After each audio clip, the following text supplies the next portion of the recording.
You're listening to the Bear in Mind podcast, episode 118. A podcast that breaks it down so you can break the cycle for good.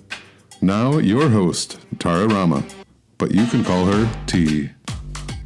This episode is for when you're beyond frustrated.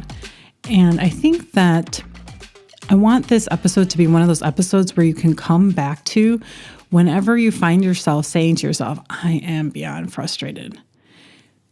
Because maybe it's something that's not going to come to you when you're in that moment, but knowing now that you have an episode to fall back on when you feel beyond frustrated, it's something maybe worth listening to when you find yourself in this situation.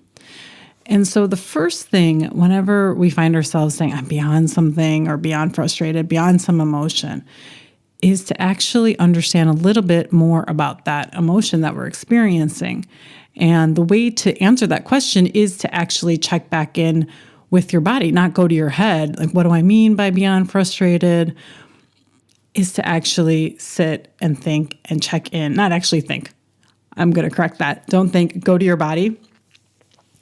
And I want you to, when you're feeling beyond frustrated, what does it feel like? If it's another word that you're using for frustrated, then okay, you're frustrated.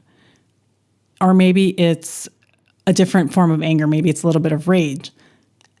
However, if you find yourself beyond frustrated and you check in with your body and you kind of feel like there's kind of this helplessness to it, there's a defeat to it, almost like you feel like giving up.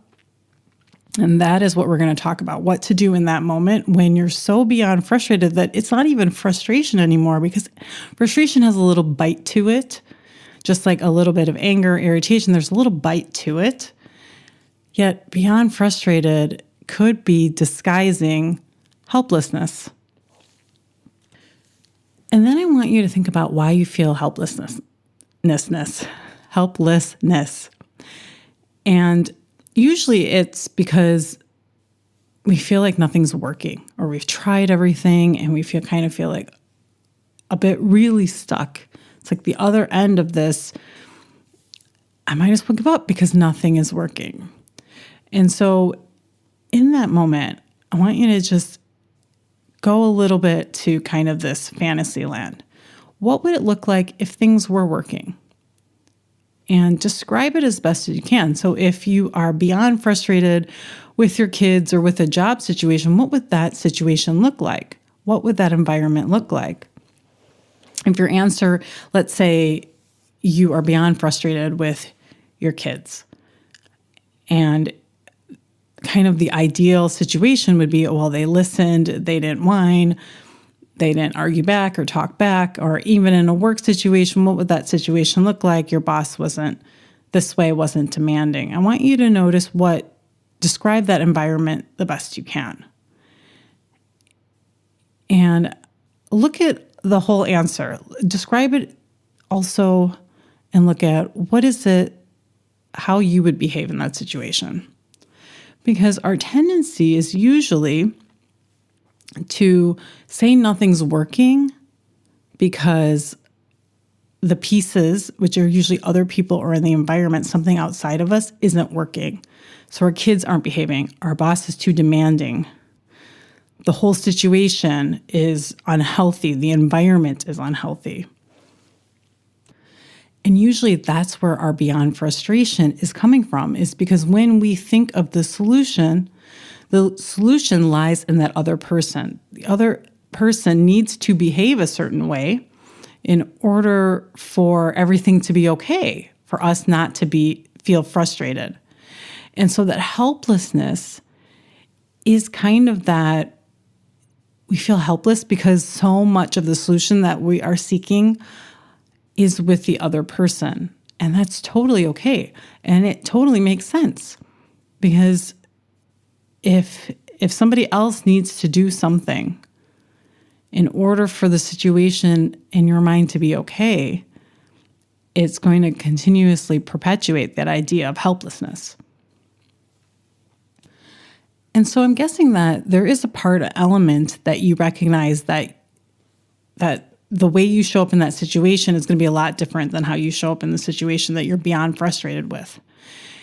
And I want you to recognize that your part in that situation is so much bigger than what you're currently giving credit to. Because when we're beyond frustration, we've given so much more credit to other people solving the problem that we have.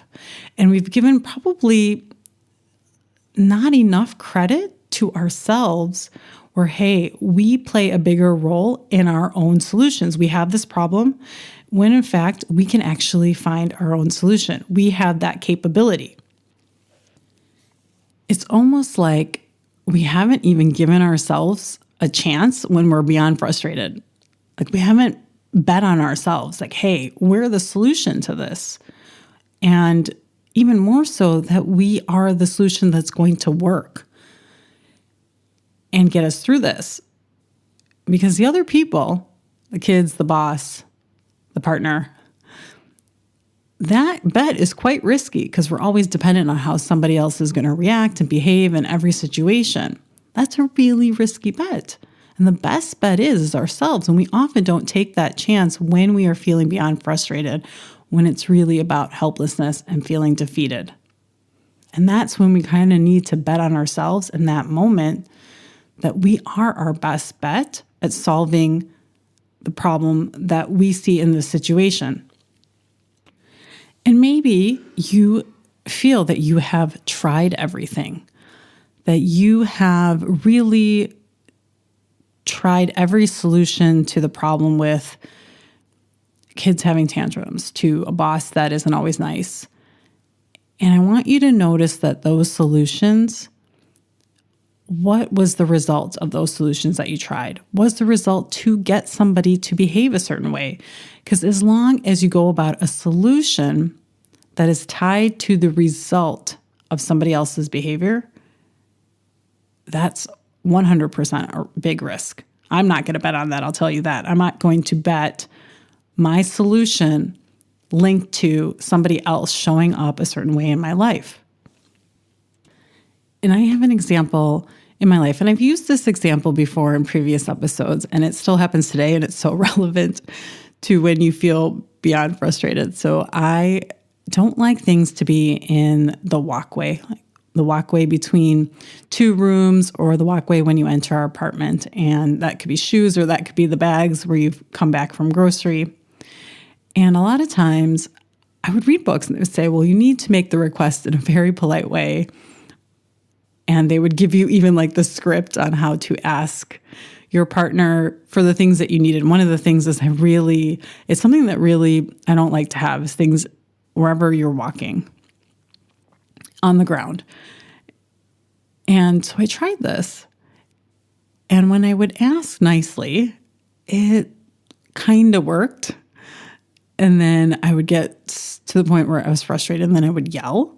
And then it worked a little bit better. So it was like, yeah, see, yelling works. And then it would go back to stuff in the hallway, the shoes, the bags, even coats. And so then I realized that I think I had tried everything, asking nicely, asking as a question, asking it as an order, but with firm and loving, and then yelling, how do I get this so that there's no stuff in the hallway? And my solution wasn't me. My solution was, I need to get my partner to do this. And as long as I was linking that result, I was going to, yes, get to the point of being beyond frustrated. And I could never see that maybe there's another solution. There's a couple things. And I couldn't see my own power in that. I'm the only one in our family that has that issue, and I can just move it. Because if I'm the one that has such a problem with everything there, I can take that 2 seconds and move it out of the way.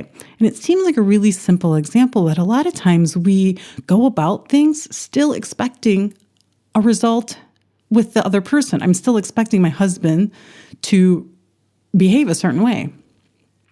And so when I can relook at a solution I've tried is maybe the solution is I can be the solution and not link it to him and move it away and get it out and do it. And guess what? I'm not frustrated anymore because the stuff is, I've taken ownership of that. I've taken ownership of my frustration and I've moved it, and now it's no longer sitting in the hallway when I walk back and forth to and from the kitchen.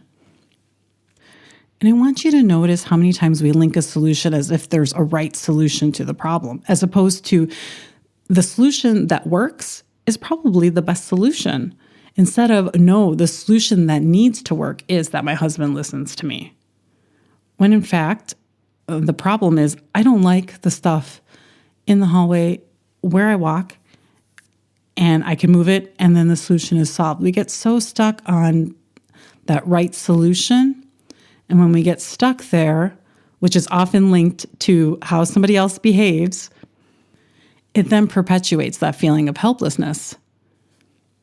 So as soon as you let go of your solution being linked to somebody else, it can open up so many more solutions that maybe you thought were right or wrong. And instead, maybe the solution is really to solve the problem that is bothering you, that you consider as a problem, and you want a solution. So then whenever you feel helplessness, defeated, and you're describing it beyond frustration, come back to this episode and recheck where you are relying on somebody to solve a problem, and you yourself are your best bet to solving that problem. That's all I have for you this week. I'll check back with you next. Thanks for listening. Go to tararama.com to get the 4 simple steps to stop yelling. That's TARARAMA.com. See you next week.